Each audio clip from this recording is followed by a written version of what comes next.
Dahil po sa paglilinis ng Malacanang, especially ang Presidential Communication Office, ngayon ay nakakaranas na po ng kaliwat kanang batikos mula sa kampo ng mga Duterte at supporters ng mga Duterte. Itong si Secretary J. Ruiz at Communication Undersecretary Attorney Claire Castro, Palace Press Officer. Yan po ang nangyari. After 1 week or 6 days na kanilang pagtatrabaho bilang Secretary at Undersecretary at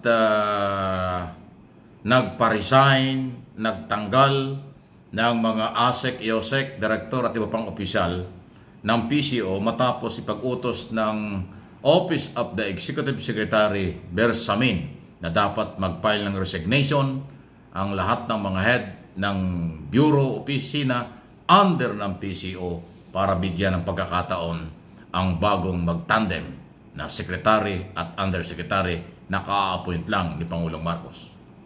Pagkatapos pong mangyari yan, at definitely mayroong nasagasaan na ngayon ay na-discover na parang may asit pa rin ang dating Pangulong Duterte doon sa ilang mga opisyalis dyan sa Malacanang. Kaya ngayon, obvious na kaya bumabanat ng personal at batikos ang mga anti-Marcos dito sa dalawang opisyalis na ito dahil nasagasaan sila. Kasi ang sinabi po ni Secretary Ruiz ay kakailangan talagang palitan, magpapalit daw talaga siya ng mga opisyalis.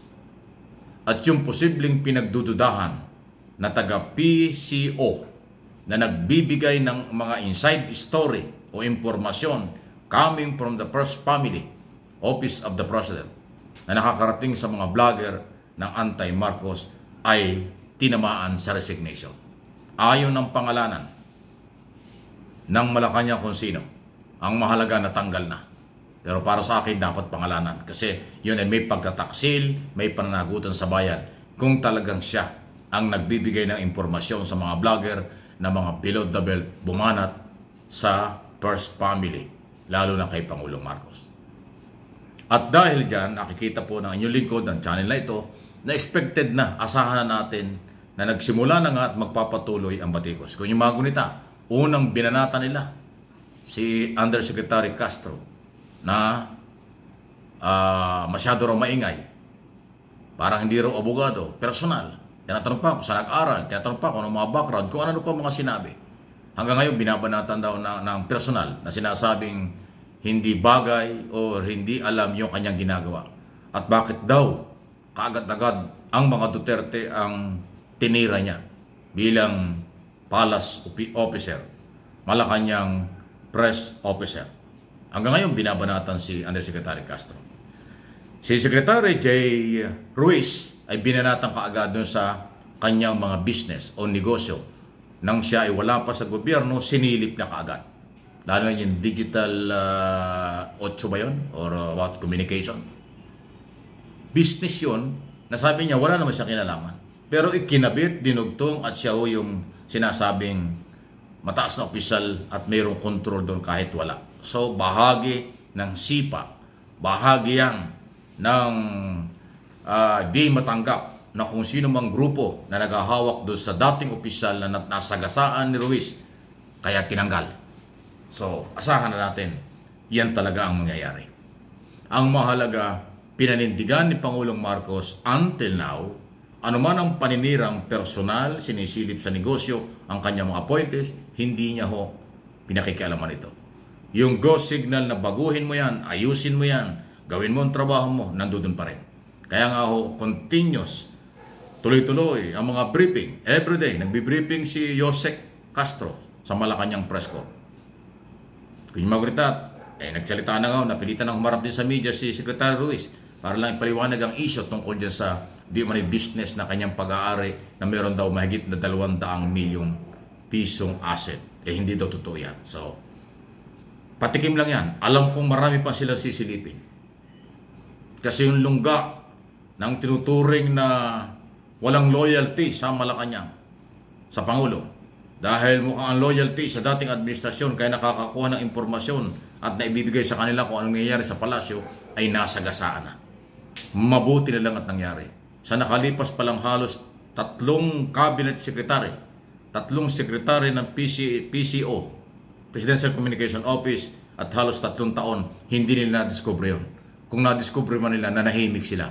Ito, under Ruiz at Castro, alam nila kaagad, sinagasaan nila, nagrekomenda ng naghingi sila ng resignation at tinatanggal isa-isa.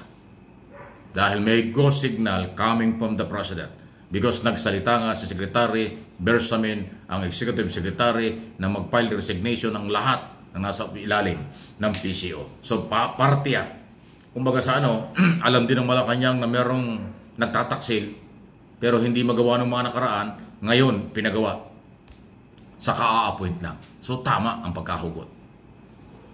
Dahil po kaya tinatalakay ko ito, nagsisimula pa lang, 1 linggo pa lang sila, bugbog sarado na, kaliwat kanan, social media at mga vlogger nga po ng mga anti-Marcos kilalang pro-Duterte. May mga susunod pa yan kasi ina yung kanyang gagawin. Kaya ang advice natin, hindi man hinihingi sa akin ang advice ko, pero aking sasabihin na rin, kung maniwala kayo, nasa inyo, kung hindi, nasa inyo rin, huwag na ninyong patulan yung mga yan.